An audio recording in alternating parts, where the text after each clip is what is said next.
No es tarde para ti, aunque todo en tu vida grite que sí lo es. Tal vez no lo dices en voz alta, pero lo has pensado. Ese pensamiento que llega cuando te quedas solo, cuando ya no hay ruido que distraiga, cuando el día se apaga y te enfrentas a ti mismo. ¿En qué momento desperdicié tanto tiempo? No hablo de perder horas en el tráfico o de olvidarte un cumpleaños. Hablo de años. Años que se esfumaron y no volverán. Años en los que las oportunidades pasaron de largo, los sueños se quedaron en papel, las relaciones se rompieron o se enfriaron, la motivación se apagó y, poco a poco, la versión de ti que alguna vez creíste posible, quedó tan lejos que apenas la recuerdas. Hay una frase silenciosa que recorre a millones de personas, aunque nadie la postea en redes sociales. Creo que la vida avanzó para todos, menos para mí. Si alguna vez te has sentido así, no estás solo. Y lo sé, porque la historia humana está llena de gente que ha vivido con ese nudo en el pecho. Es un lamento silencioso, pero pesado. Te levantas, cumples con tus responsabilidades, finges que todo está en orden, pero dentro de ti hay una pregunta que no se apaga. ¿Será que ya es demasiado tarde para mí? Napoleón Hill, el hombre que estudió por décadas a los más grandes realizadores, identificó un patrón que parece ir en contra de toda lógica. Él decía, cada adversidad lleva en sí la semilla de un beneficio equivalente o mayor. Lo que significa que incluso en los años que sientes perdidos, hay algo que todavía puede dar fruto. Y eso no es una frase bonita para motivarte. Es un principio de vida.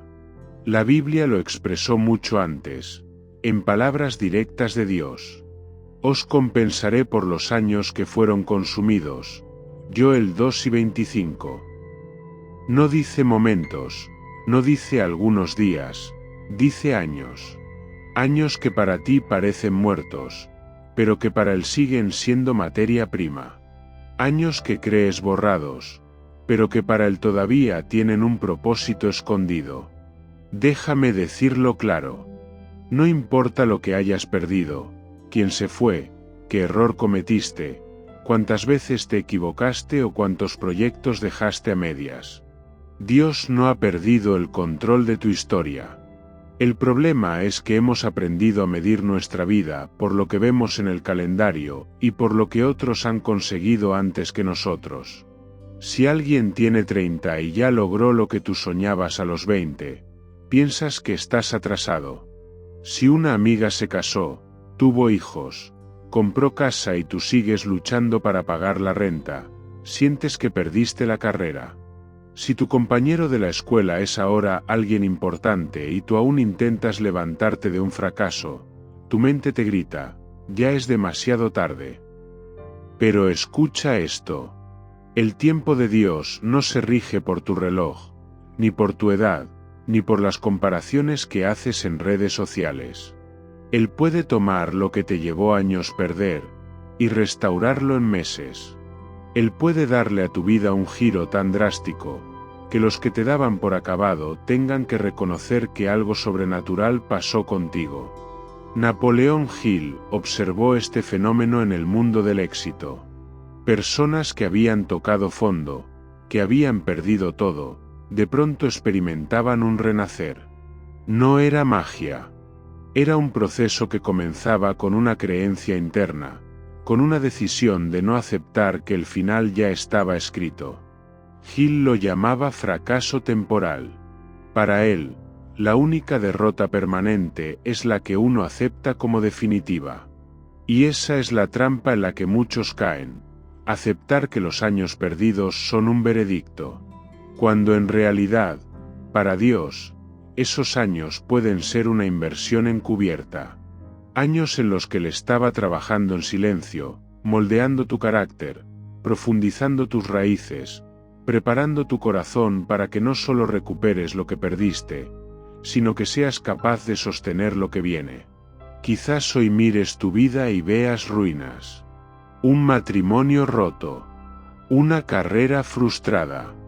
una fe debilitada, un negocio fallido, una lista de metas tachadas, no porque las lograste, sino porque las diste por imposibles. Pero te voy a decir algo que tal vez nadie te ha dicho con esta claridad. Tu historia no ha terminado. Y no lo digo para que te sientas mejor por un rato. Lo digo porque hay una promesa viva que no depende de tus méritos, sino del carácter de Dios. Cuando Él dice, os compensaré por los años que fueron consumidos, no está ofreciendo un consuelo simbólico. Está declarando que tiene el poder de devolver lo que se perdió, de una manera que no solo te restituya, sino que te eleve. El enemigo de tu alma quiere que creas que lo que pasó ya no se puede cambiar, que tu mejor temporada ya quedó atrás, que las decisiones equivocadas sellaron tu destino. Pero la restauración de Dios no es un retroceder el tiempo para volver a lo que eras. Es un avanzar el tiempo para convertirte en lo que siempre debiste ser. Gil decía, lo que la mente del hombre puede concebir y creer, puede lograr. Y aunque él hablaba desde la perspectiva del desarrollo personal, este principio se conecta perfectamente con la fe. Si concibes que Dios puede restaurarte y lo crees de corazón, Él puede hacerlo realidad. Hoy tal vez pienses, sí, pero no conoces mi historia. No necesito conocer todos los detalles para decirte esto. Tus errores no son más grandes que su gracia. Tus pérdidas no son más grandes que su poder para devolver. Tus años consumidos no son más largos que su eternidad. Ese lamento silencioso que llevas dentro puede convertirse en un testimonio ruidoso que inspire a otros. La misma boca que hoy pregunta, ¿por qué desperdicié tanto?, puede ser la que mañana diga, no sabía que Dios podía hacer tanto, en tan poco tiempo. No es tarde para ti. Es tarde para seguir creyendo que lo es. Si hoy ves a alguien en la cima, es fácil pensar que siempre estuvo ahí. Es fácil creer que sus días estuvieron llenos de victorias, que tuvieron un camino claro, que no pasaron por noches de insomnio preguntándose si todo valía la pena. Pero esa es una ilusión. La realidad es que, detrás de cada logro impresionante, existe una cadena de fracasos, rechazos y periodos en los que todo parecía perdido. Napoleón Hill lo descubrió después de estudiar durante años a los hombres y mujeres más exitosos de su tiempo. Todos, sin excepción, atravesaron temporadas largas de caos, derrota y desorientación antes de alcanzar cualquier éxito visible. Él lo llamó fracaso temporal, y lo describió como una de las etapas más productivas, aunque en el momento no lo parezca. La clave de este patrón es que el fracaso temporal nunca se queda en fracaso, si la persona no se rinde. Puede convertirse en una preparación silenciosa para algo mucho mayor. Y aquí es donde la visión de Hill se alinea con la manera en que Dios actúa. En la Biblia, las historias de restauración no ocurren en el instante después de la caída. No hay saltos mágicos del pozo a la cima en cuestión de horas. Hay procesos. Procesos que parecen lentos, pero que están moldeando un carácter capaz de sostener lo que viene. Pensemos en José, vendido como esclavo por sus propios hermanos, injustamente encarcelado y olvidado. Años de su vida, en términos humanos, desperdiciados. Pero en términos divinos, eran años de preparación. Cuando llegó el momento, no solo recuperó lo que perdió, fue colocado como gobernador de todo Egipto. Ese ascenso no se explica sin los años inútiles que lo entrenaron para gobernar. Lo mismo se repite en la vida de muchas personas que no son parte de la Biblia, pero que dejaron huella en el mundo.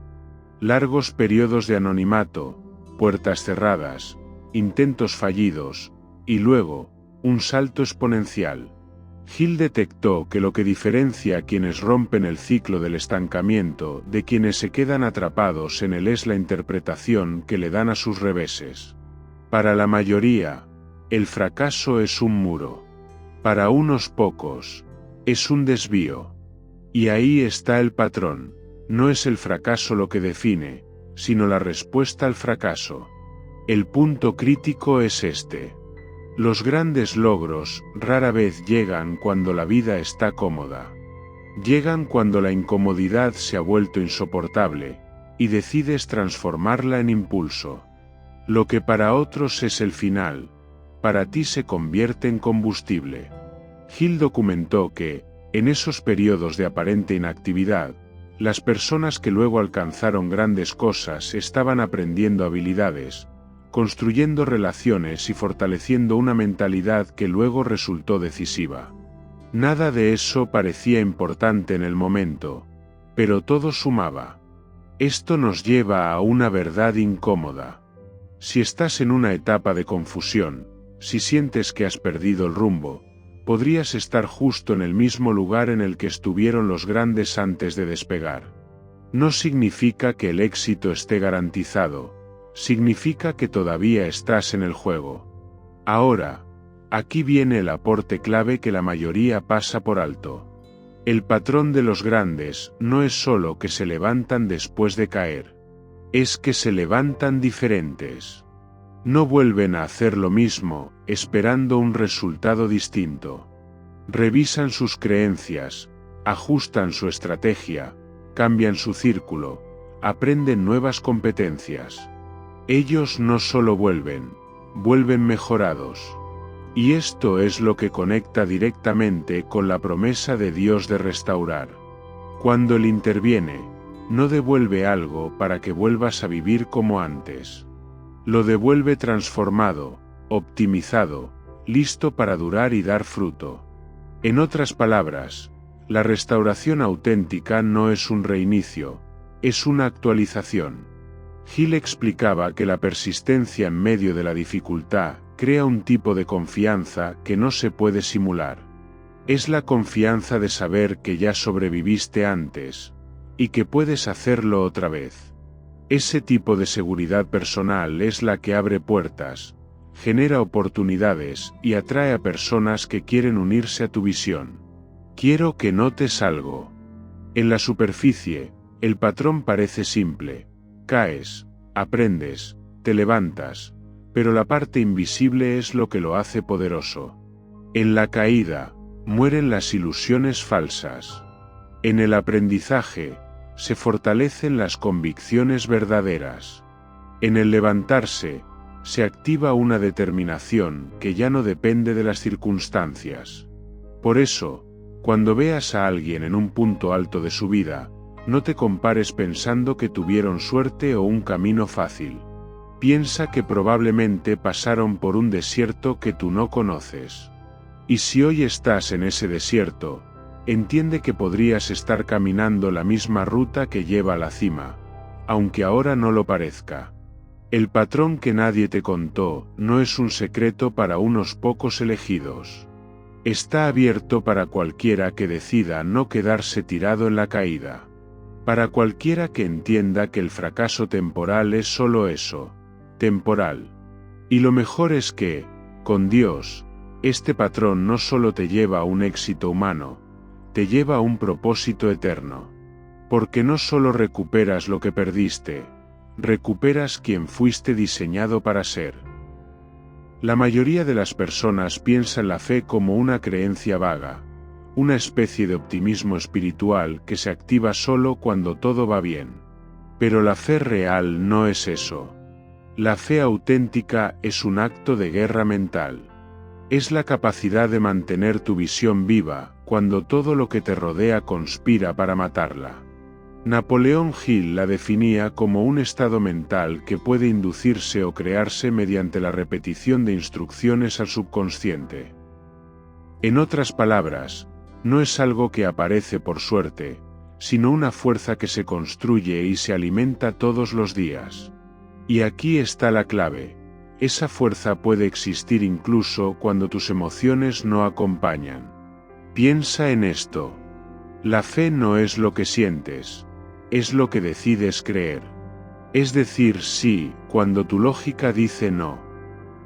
Es apostar a que algo va a suceder aunque no tengas pruebas todavía.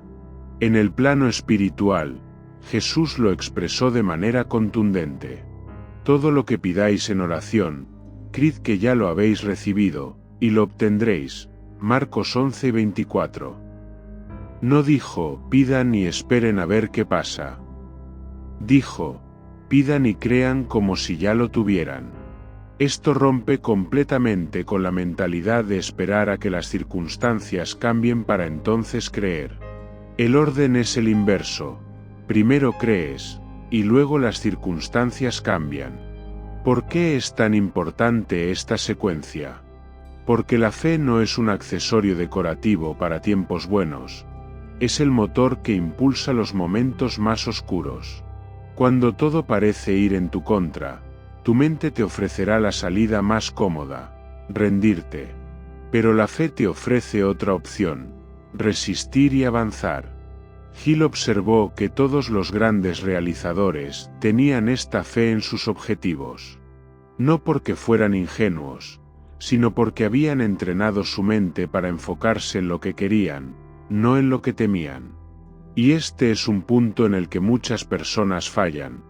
Permiten que sus pensamientos se llenen más de miedo que de propósito. La fe y el miedo funcionan igual. Ambos son la expectativa de algo que aún no ha pasado. Uno espera lo bueno, el otro espera lo malo. Aquí es donde la fe se vuelve práctica. No es solo un concepto espiritual. Es una estrategia mental para crear realidades distintas. Cuando eliges pensar, hablar y actuar como si el resultado que deseas ya fuera un hecho, estás enviando señales a tu cerebro y a tu entorno que comienzan a alinear tus acciones con esa visión. Y cuando esa fe se entrega a Dios, se convierte en el terreno fértil donde Él planta las semillas de la restauración. Ahora, hay algo que casi nadie te dice: la fe duele. No porque sea algo negativo, sino porque implica esperar con expectativa mientras aprendes a no desesperarte. Es como sembrar en tierra seca y seguir regando cada día sin ver brotes. Esa espera es el gimnasio donde se fortalece tu resistencia. La Biblia está llena de ejemplos de personas que recibieron grandes promesas y luego vivieron años sin verlas cumplidas, pero no soltaron lo que Dios les dijo. Eso es fe, sostener la promesa cuando parece invisible. En la vida real, la fe también se ve así. El emprendedor que sigue trabajando en su proyecto, aunque todavía no sea rentable. La persona que estudia de noche porque cree que esa carrera abrirá una puerta mejor. El padre que sigue orando por un hijo rebelde, aunque los hechos digan lo contrario. La fe no es negar la realidad, es negarle a la realidad el derecho de tener la última palabra. Hill afirmaba que la fe es un músculo que se desarrolla con el uso. Cuanto más la ejercitas, más fuerte se vuelve. Pero si la dejas inactiva, se atrofia. Por eso, la gente que logra grandes cambios no espera sentir fe para actuar. Actúa, y en el proceso la fe crece. En el contexto de la restauración de Dios, la fe es la chispa que enciende lo imposible. Es lo que abre la puerta para que Él intervenga de maneras que no puedes controlar ni predecir. No se trata de manipular a Dios para que haga lo que quieres, sino de alinearte con lo que Él ya ha prometido. Y aquí viene un detalle crucial: la fe no necesita que todo esté claro para moverse. De hecho, si esperas a tener claridad total, probablemente nunca empieces. La fe es moverte con la información que tienes hoy, confiando en que Dios te mostrará el siguiente paso cuando sea el momento. Por eso, si hoy estás esperando una restauración, ya sea en tu familia, tus finanzas, tu salud o tu propósito, recuerda que la fe no es algo que simplemente tienes o no tienes. Es una decisión que tomas y alimentas todos los días. Es el combustible que convierte las promesas en experiencias reales. La restauración que buscas empieza aquí. Creer que Dios puede. Creer que lo quiere hacer contigo. y creerlo al punto de vivir como si ya estuviera sucediendo. Porque, al final, la fe no es una emoción, es una postura. Y cuando tu postura es la de alguien que espera lo imposible empieza a acercarse. Hay algo que mucha gente no entiende.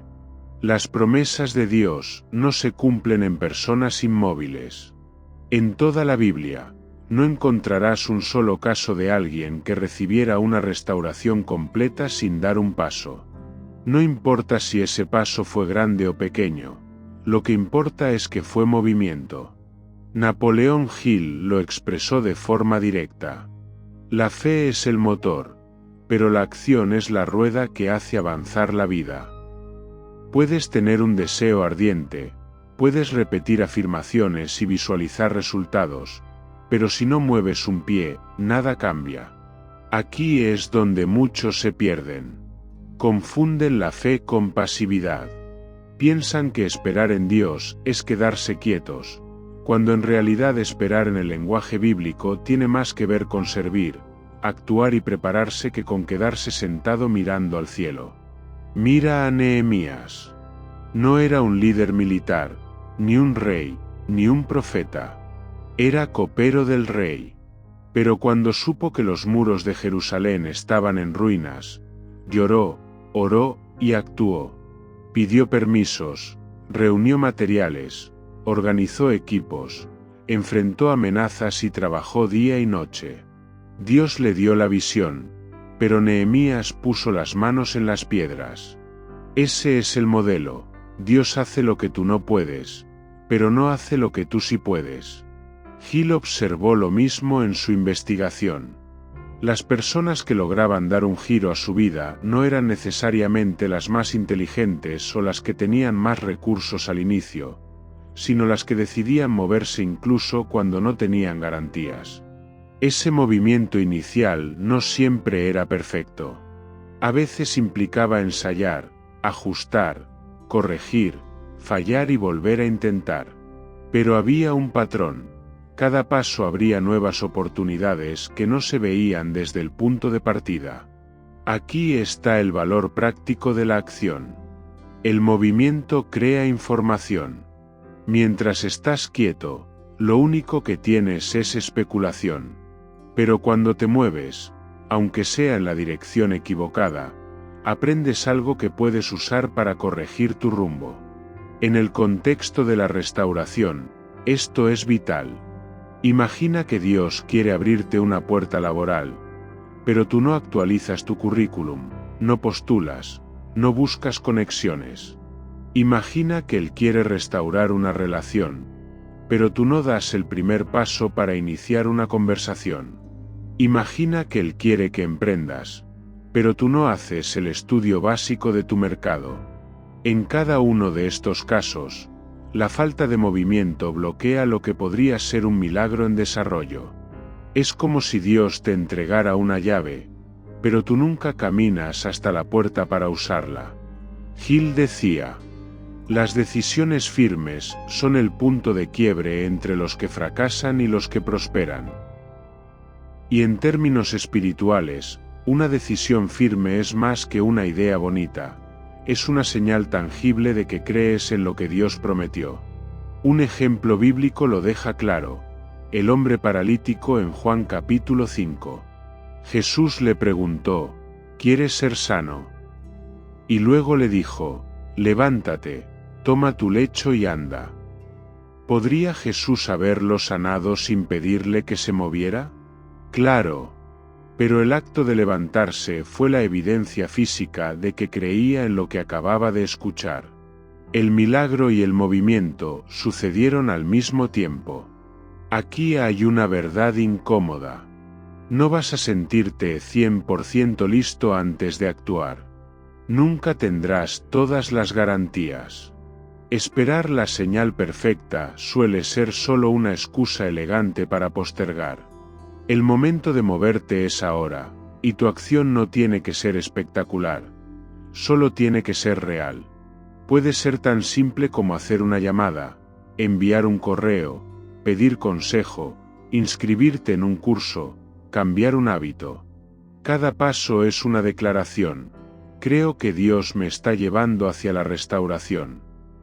Y algo poderoso sucede cuando combinas acción con fe. Tu confianza crece. Empiezas a ver pequeños resultados que te motivan a seguir. Y lo más importante, creas espacio para que Dios multiplique tu esfuerzo. Recuerda esto: la restauración es una colaboración. No es 100% Dios ni 100% tú, es un 100% de ambos trabajando juntos. Él abre puertas, pero tú tienes que cruzarlas. Él envía oportunidades, pero tú tienes que reconocerlas y responder.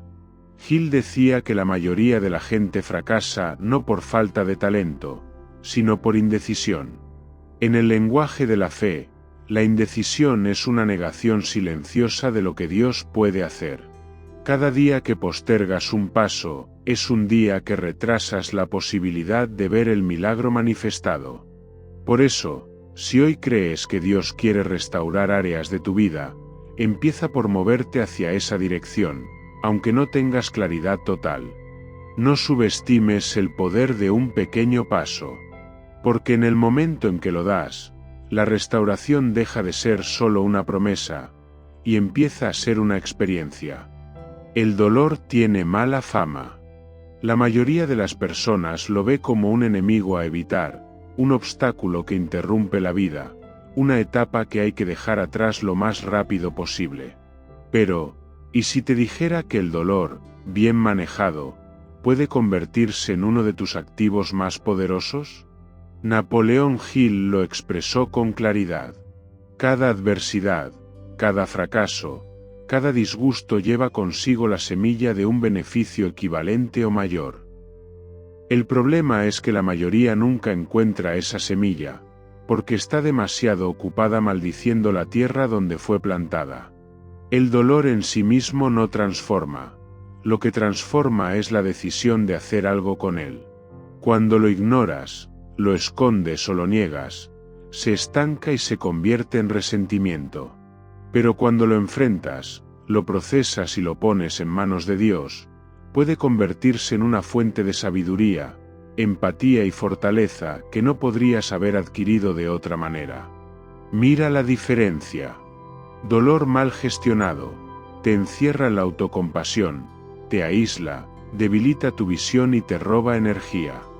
Dolor bien gestionado, te da perspectiva, te enseña dónde están tus límites, afina tus prioridades y te hace más consciente de lo que realmente importa. En la vida de fe, este principio es todavía más profundo. Dios no desperdicia el sufrimiento. Lo que para ti puede ser un capítulo oscuro y sin sentido, para Él puede ser el terreno donde está cultivando la fuerza que necesitarás en la próxima etapa. Pensemos en Job. Perdió familia, salud, bienes y reputación.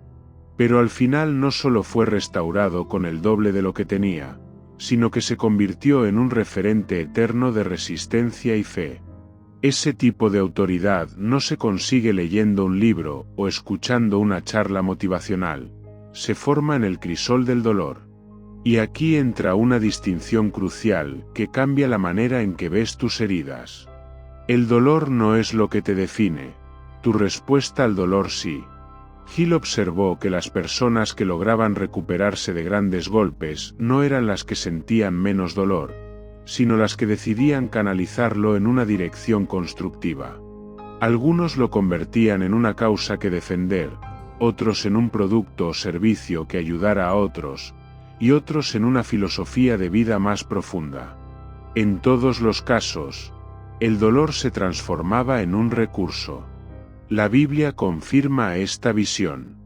En 2 Corintios 1:4, Pablo dice que Dios nos consuela en todas nuestras tribulaciones, para que podamos también nosotros consolar a los que están en cualquier tribulación, con el consuelo con que nosotros somos consolados por Dios. En otras palabras, lo que hoy te duele, mañana puede ser la razón por la que otros encuentren esperanza.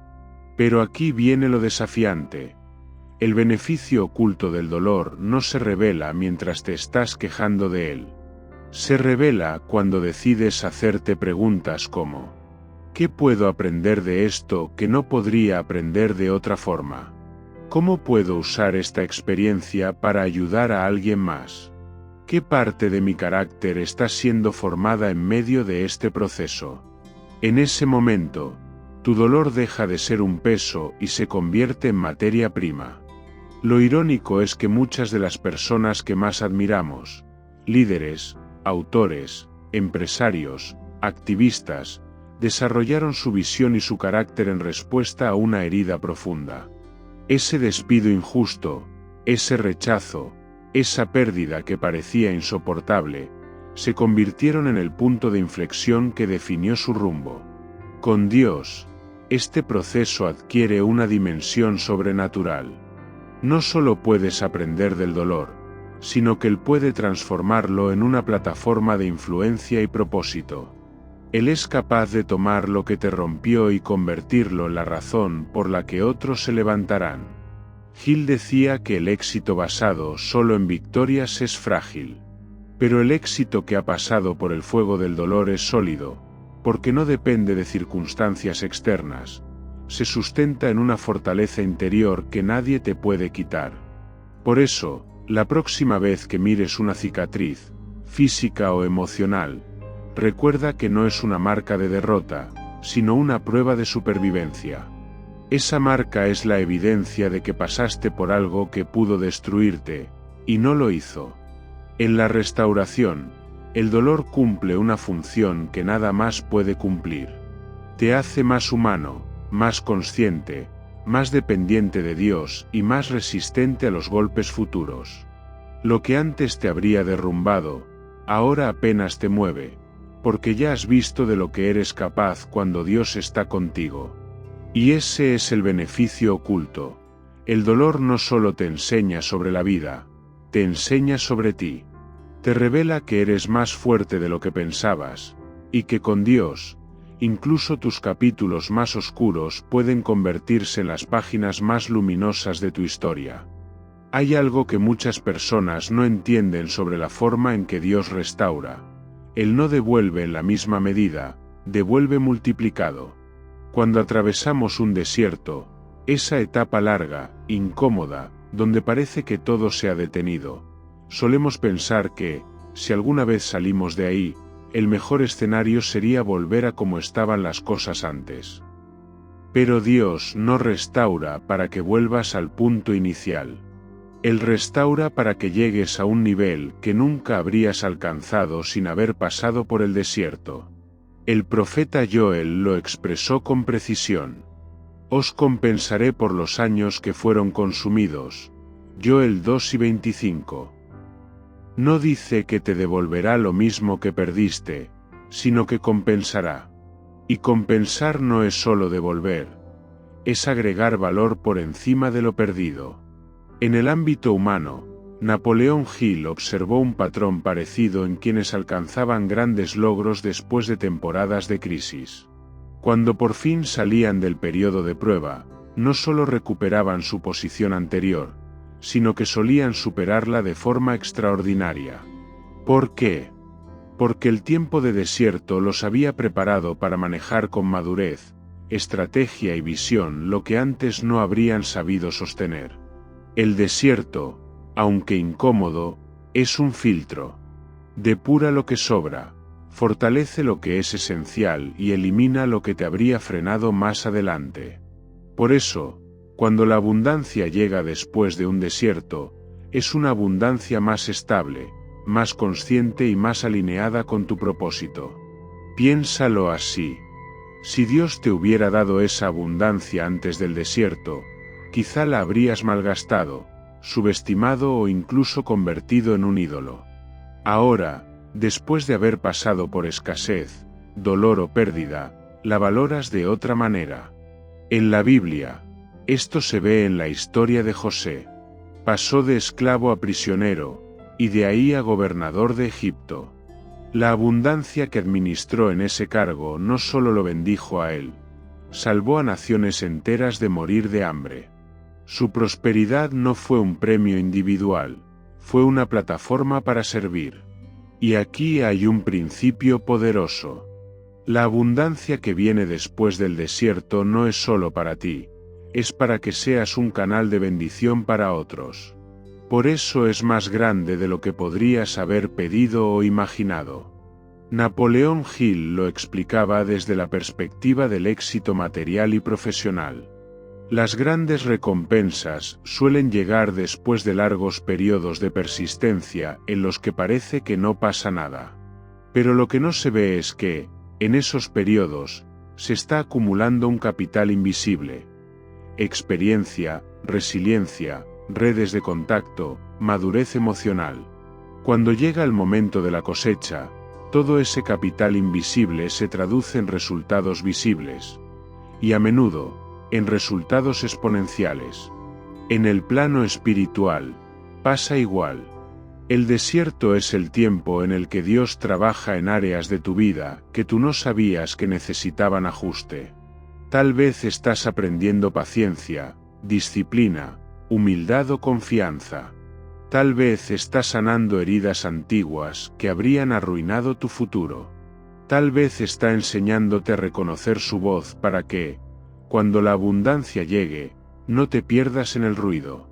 Cuando finalmente sales del desierto, lo que recibes no es una copia del pasado, es una versión rediseñada del futuro. Es como si Dios dijera: te devolví lo que perdiste, pero ahora en un envase que no se rompe tan fácil. Aquí es donde mucha gente se sorprende. La abundancia después del desierto no siempre empieza con una gran suma de dinero o con un éxito visible inmediato. A veces empieza con paz mental, con relaciones restauradas, con una visión clara que antes no tenías. Y esa claridad es, en sí misma, la base para multiplicar todo lo demás. Lo que distingue a esta abundancia de la que podrías haber tenido antes es que ahora sabes cuidarla.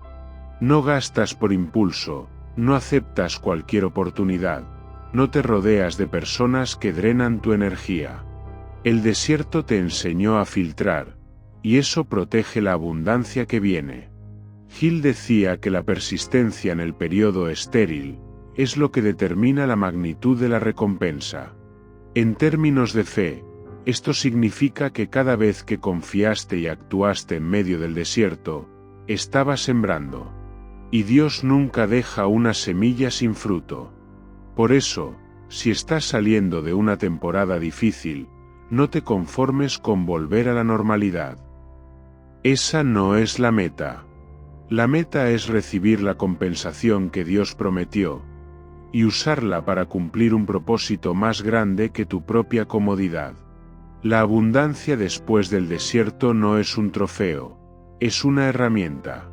Y cuando la entiendes así, ya no temes volver a empezar, porque sabes que incluso si otro desierto llega, no será para destruirte, sino para prepararte para algo aún mayor. Salir del desierto y entrar en la abundancia es emocionante, pero mantener esa abundancia requiere una mentalidad distinta a la que tenías antes de perderlo todo. Porque lo más difícil no siempre es recibir la restauración, es sostenerla. Napoleón Hill lo decía de forma directa. La mente humana es como un jardín, lo que siembres en ella crecerá, y lo que descuides se llenará de maleza. Esto significa que, si quieres que la restauración dure, necesitas cuidar tu mentalidad con el mismo celo con el que un agricultor cuida su campo. En la Biblia vemos que muchos recibieron grandes bendiciones, pero no supieron administrarlas, y las perdieron. La razón no fue que Dios cambiara de opinión, sino que su mentalidad no estaba alineada con lo que habían recibido. Aquí entra un principio clave. La mentalidad que te llevó a la restauración no siempre es la misma que necesitas para mantenerla. Antes de recibirla, tu enfoque estaba en superar la crisis, resistir el desierto y no rendirte. Ahora, tu enfoque debe estar en proteger lo ganado, multiplicarlo y usarlo para cumplir un propósito mayor. Esto implica 3 cambios profundos. 1 de supervivencia a propósito. Cuando estabas en crisis, tu objetivo era sobrevivir. Ahora, el objetivo debe ser vivir con propósito. Ya no se trata solo de no perder, sino de invertir tu energía y recursos en lo que realmente importa. Si no haces este cambio, terminarás cayendo en la trampa de volver a pelear batallas que ya no deberías pelear. 2 de reacción a proactividad. En el desierto, gran parte de tu energía estaba en reaccionar a los problemas que surgían. En la restauración, debes pasar a un modo proactivo, anticiparte a los desafíos, planificar, prevenir. Esto se traduce en decisiones estratégicas, en poner límites claros y en cultivar hábitos que fortalezcan tu posición. 3. De escasez a abundancia consciente. Quizá el desierto te enseñó a vivir con poco, y eso es valioso. Pero si mantienes una mentalidad de escasez cuando Dios ya te ha dado más, corres el riesgo de sabotear tu propia abundancia. Esto no significa despilfarrar, sino permitirte invertir, crecer y expandirte sin miedo irracional a volver a perderlo todo. Napoleón Hill identificó algo fascinante. Las personas que mantienen el éxito en el tiempo no son las que tuvieron más suerte, sino las que desarrollaron una disciplina mental constante. Se entrenan para filtrar lo que escuchan, para seleccionar con quién se rodean y para alinear sus pensamientos diarios con la vida que quieren seguir construyendo. En la restauración, esto es vital. Dios puede darte oportunidades, recursos y relaciones estratégicas. Pero si tu mentalidad sigue anclada en el miedo, en la comparación o en la autolimitación, terminarás desperdiciando lo recibido. Un ejemplo claro está en el pueblo de Israel. Salieron de Egipto con la promesa de una tierra que fluía leche y miel, pero muchos nunca entraron porque su mentalidad seguía atrapada en la esclavitud. No era una falta de provisión, era una falta de visión. Por eso, después de recibir tu restauración, el trabajo más importante no está en tus manos, está en tu mente. Debes cultivar pensamientos que refuercen tu fe, que te mantengan enfocado en lo que Dios te llamó a hacer y que bloqueen cualquier voz que intente arrastrarte de nuevo a la mediocridad. Esto implica acciones concretas. Alimentarte de contenido que eleve tu perspectiva, no que la reduzca. Invertir tiempo en personas que sumen a tu visión, no que la drenen. Revisar periódicamente tus metas para asegurarte de que siguen alineadas con tu propósito y no con presiones externas. Hill decía que el éxito es el resultado de una mente determinada y dirigida hacia un objetivo definido. En la restauración, ese objetivo no es solo mantener lo que tienes, sino hacerlo fructificar para que impacte a otros. Aquí hay algo que pocos entienden.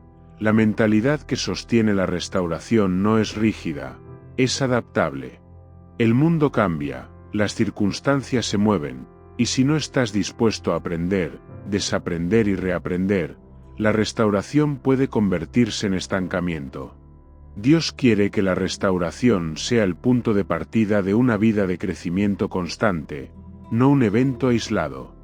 Y eso solo es posible si tu mentalidad está preparada para evolucionar con cada temporada. En resumen, la verdadera batalla después del desierto no es externa, es interna. No es contra la falta de recursos, sino contra la tentación de volver a los viejos patrones mentales. Si ganas esa batalla, la restauración no será temporal, será el nuevo estándar de tu vida.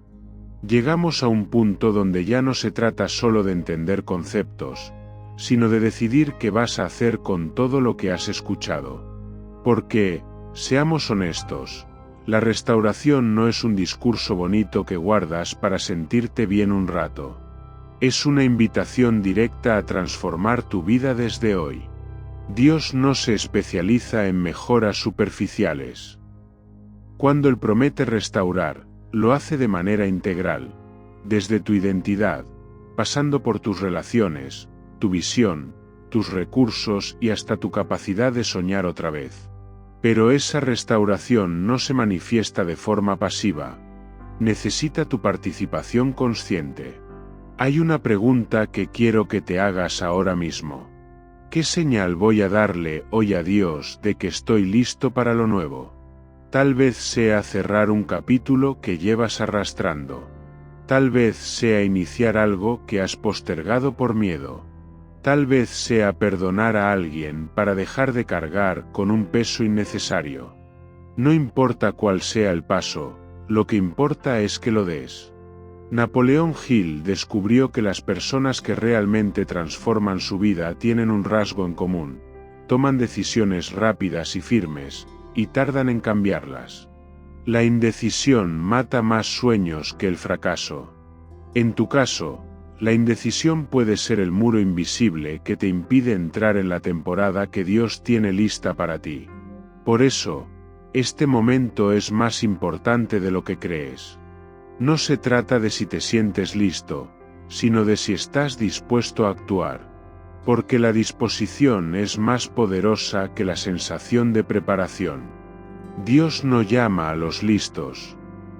Él llama a los dispuestos, y en el proceso los capacita. Quiero que imagines algo. Dentro de un año, podrías estar mirando atrás y diciendo: ese fue el momento en que todo cambió. Ese fue el día en que decidí que mi pasado ya no tendría la última palabra sobre mí. Pero para que esa frase sea real, tienes que dar la primera señal hoy. Ahora, hablemos de algo que muchas veces se pasa por alto. La restauración también es contagiosa. Cuando alguien decide levantarse, creer y actuar, no solo cambia su vida, se convierte en una inspiración silenciosa para otros. Puede que no lo notes, pero tus decisiones activan fe en quienes te rodean. Tu familia empieza a ver posibilidades que antes no veía. Tus amigos comienzan a cuestionarse si ellos también pueden salir de su estancamiento. Tu círculo empieza a ampliarse, atrayendo personas que vibran con tu nueva visión. Esto significa que tu restauración no es solo tuya, es una semilla para la restauración de otros. Y ahí es donde entra el sentido más profundo del propósito. No fuiste diseñado solo para sobrevivir, sino para influir, impactar y multiplicar lo que recibes. Hill decía que las personas de mayor influencia no son las que hablan más fuerte, sino las que viven de forma tan coherente con sus principios que su sola presencia inspira cambio. Eso es lo que puede pasar contigo si decides que este es tu punto de inflexión. Así que aquí tienes mi invitación final. No cierres este mensaje como cierras cualquier otro vídeo. Hazlo diferente. Declara con tus propias palabras que crees que Dios está restaurando tus años perdidos. No porque la frase en sí tenga poder, sino porque al decirla, tu mente y tu corazón se alinean con una verdad más grande que tus circunstancias. Esa declaración es el inicio de un compromiso contigo mismo y con Dios.